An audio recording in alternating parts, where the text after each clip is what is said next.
I'm Andy Barke. I play Happy Man and Mr. Thompson and Pretty Woman in the West End. And yeah, the story of Pretty Woman, I guess, it's like it's a bit of a pop cultured film, I think. Yeah, so the story is about Vivian Ward and it's about her and what she does for a living. She finds a person called Edward Lewis who then kind of helps her realize what she wants in life. And basically, her story is driven through finding out who she really wants to be. And he does help her in a way. And yeah, it's that change about her knowing what she wants to be, knowing what she wants to do. And her friend Kit's there by her side, always helping her. And my character, the happy man, Mr. Thompson, kind of guides her along, like in a narrative sort of way. So I'm kind of like narrator of the show, but helping the audience understand where she's going, that little nudge, basically. And then she finds happiness. And yeah, she finds a knight in shining armor as such. She does. But then I know, obviously, you've been with the show since pre-COVID, kind of, I know, opened briefly, didn't it? Yeah. But what kind of then, obviously, I know the film's such a classic, but then what attracted you to the show in the first place?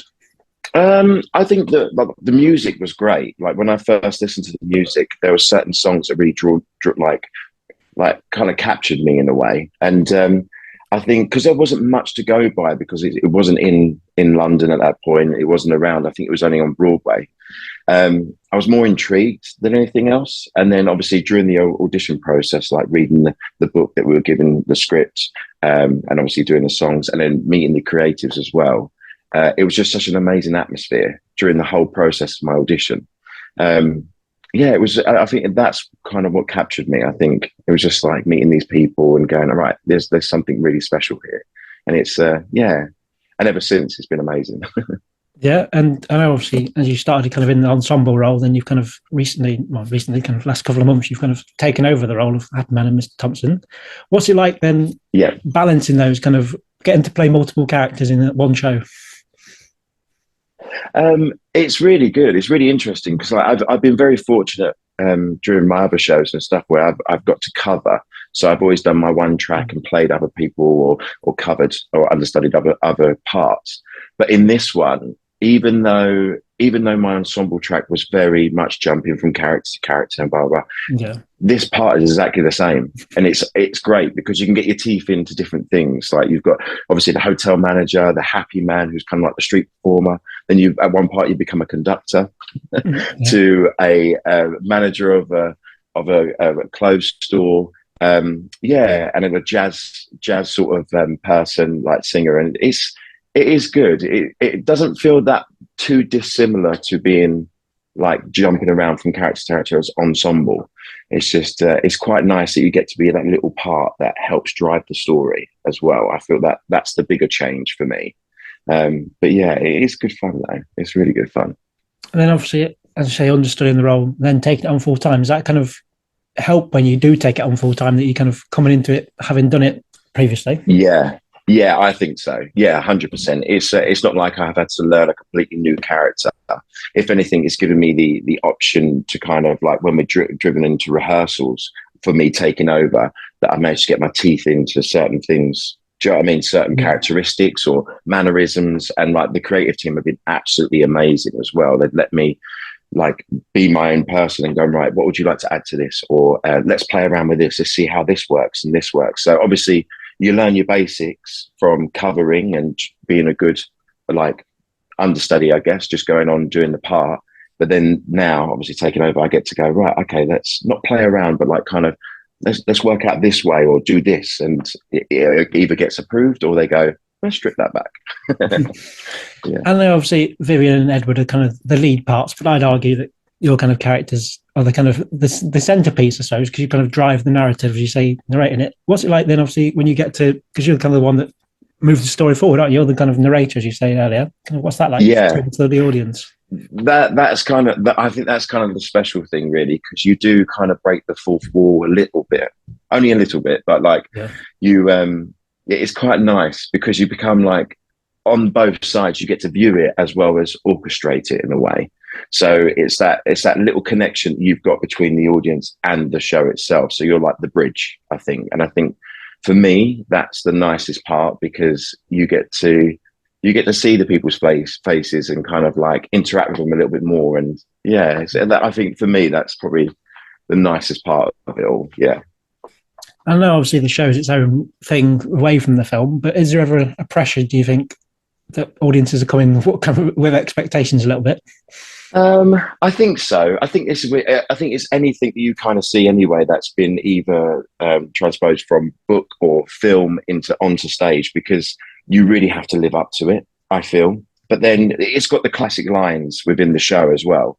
So like she rescues him right back, them sort of lines where the audience kind of feel like they're part of it as well. So I don't think it loses anything. I think if anything, the musical kind of adds that another level. Do you know what I mean? Especially with some of the songs. And I feel like because the way it's driven as well, because we obviously can't do them massive shot scenes where like she's parading down like Hollywood Boulevard and Rodeo Drive and stuff like that. And it's kind of like this, the way the musical works, it kind of adds that little feel to it, I feel. But no, I think it's close to it, but also it's its own little category. And I feel like people get that little bit more and go, oh yeah, okay, right, brilliant. Sometimes you get the odd little thing where you'd be like, oh, you didn't say that line, or you didn't say this line. But obviously there's only so much you can do with trying to cram everything into one. Yeah, and obviously it's nice that it's kind of own thing as well, I suppose. Yeah, exactly. Yeah.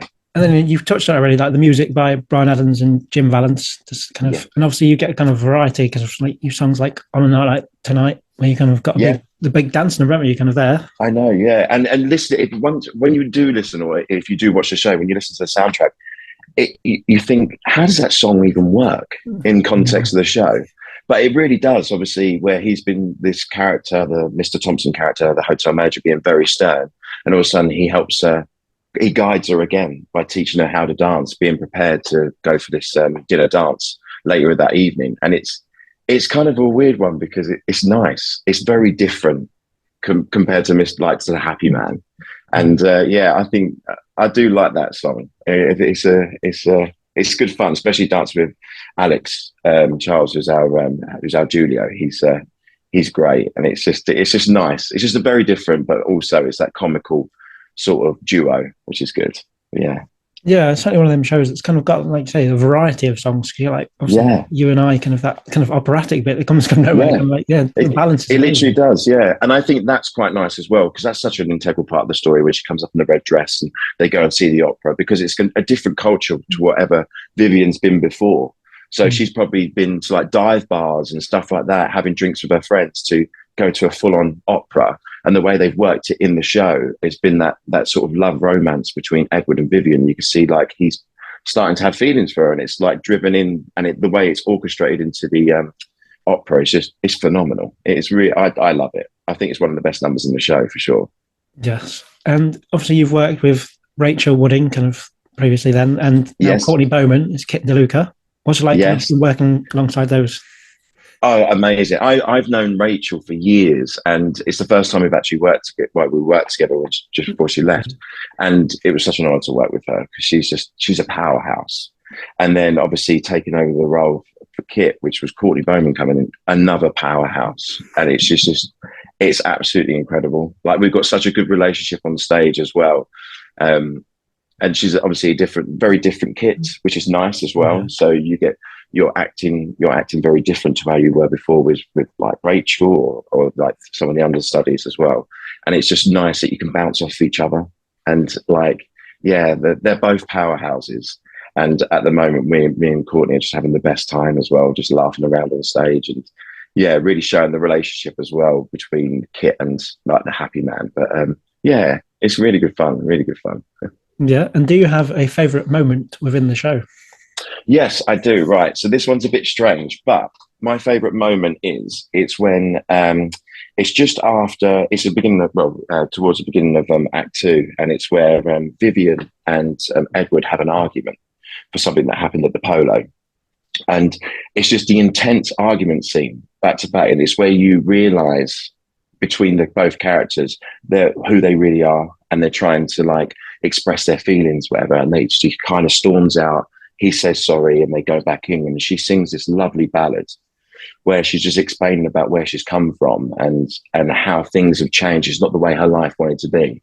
And like This Is My Life is probably one of the best songs I feel that really explains a story, and a really musical theatre moment. Cheesy, but it really does work. But yeah, I'd say I love watching that from the wings, like just that whole change into that number. And yeah, it's really story driven within like 2 or 3 minutes. Do you know what I mean? But it's really good. Yeah, I love that bit. But yeah. Yeah, for anyone who hasn't seen the show, and the staging is really clever, but what's it like having kind of those kind of pits that are at the front of the stage? Because I mean, that would scare me. Right, they're a little bit difficult because when for my old ensemble track, there was parts where you're like turning and doing pirouettes just along the passerelle, and it's just a little bit scary. But it kind of breaks up the scene as well, so you can literally our lighting design has done it a way where it'll just literally be black on stage, no lights, and all of a sudden the passerelle will be lit up, and it transforms it into a different corridor.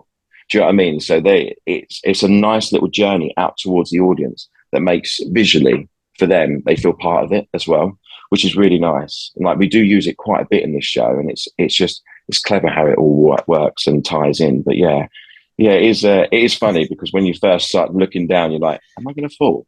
I'll be all right. Good. Hopefully nobody has yet. Yeah, no, touch wood. Yeah. Good. But as we said kind of earlier, I've seen you in kind of numerous parts, but if you could then revisit one part that you've played previously, what would you go back to? In a different show or this show? Any show you've been in. Any show. I would probably say I loved playing Mr. Madden's in Nativity. That was a really, really great part for me, like covering it with, because it was Daniel Boyes originally and then Scott Garnham, and they were fantastic. But I felt like that sort of character was just such a journey as an actor, nice songs and everything. And also you have a best friend towards the end of the show, which was Mr. Poppy. But I feel like, yeah, I'd love to do that one again. That was really good fun. I really enjoyed it. Something to get your teeth into, but yeah. Yeah, probably that. Yeah, and kind of the motive is kind of your character. What's your dream? Kind of that line kind of repeats itself. Kind of. So, do you have any dream roles you've yet to tick off? Oh, I think dream roles wise, I think one at the moment would be if ever Beetlejuice came over here. Yes, I'd love to do that. I feel like it's very similar to like the narrative sort of part of this show, but a lot more gritty and like rocky. But yeah, I feel like Beetlejuice will probably be the one for me. But who knows? Fingers crossed. Fingers crossed. I suppose it's not made it yet. It's gone down so well over there. Yeah. Hopefully it will soon. We're just waiting for it to come over, I guess. But yeah. Yeah, fingers crossed. Well, you can't be yet because you're in this for now. Yeah, I know. Yeah. Very fortunate to be busy, I guess. Yeah. I ask these two questions to everyone I interview. First one being, what was the first piece of theatre you saw that had a big impact on you? My first one was Starlight Express, the musical. I saw that in London, Victoria, and it just blew me away. It absolutely blew me away. I just thought it was absolutely incredible the way like people zooming past you on skates and everything dressed up as trains, and and that was a massive impact for me because lucky enough that was my first job as well. So yeah, it really did. It kind of a tipping point for me about musical theatre. Yeah, that was it. Amazing show. And simply, what does theatre and performing mean to you? Oh, that's a great question. It is, yeah, but it's kind of like there's so many categories I could say about it, but it really is like kind of everything in a way because it's obviously my job. It's what I love doing. And my wife and her best friend, we all work together. We have a theatre school, and it's kind of like it's a future as well. Like it really does. I think it does mean everything to what I do for a living, and kind of what we do collectively between like my business and stuff like that. So, yeah, I think it means a lot to other people as well. Like just a breakaway, a release, a point where you could just sit down and be engaged. Do you know what I mean? Everything like that. So it's a tough question, but yeah, I think it means a lot. It means a lot to me. Yeah. Yeah, and Pretty Woman is one of those shows that is pure feel good, properly good escape. Yes. But why do you think anyone out there should book who hasn't already? Well, like I say, it's so close to the film, and it's that extra layer on top that just makes makes it feel like you're part of it as well. So it's got the story, the narrative behind it, and also it's got the lines as well from the movie, the iconic lines, and then the songs on top just really mold it all together. And like you said, it's a feel good show. It's such a feel good show. At the end, everyone's standing up on their feet. And I don't want to give much away, but there's a song that everyone will join in at the end and start singing, I'm sure. But yeah, it is a real good feel-good show. It's one of them shows that even when you finish as a performer, you're smiling. So yeah, we're very fortunate to be in this show, and hopefully audience members are very, very happy when they come and see it. But yeah. Yeah, well, I have seen it twice, and both times it's been superb. And I saw you last time, and you were understudy then, but you were brilliant. So, thank you very much. So, yeah.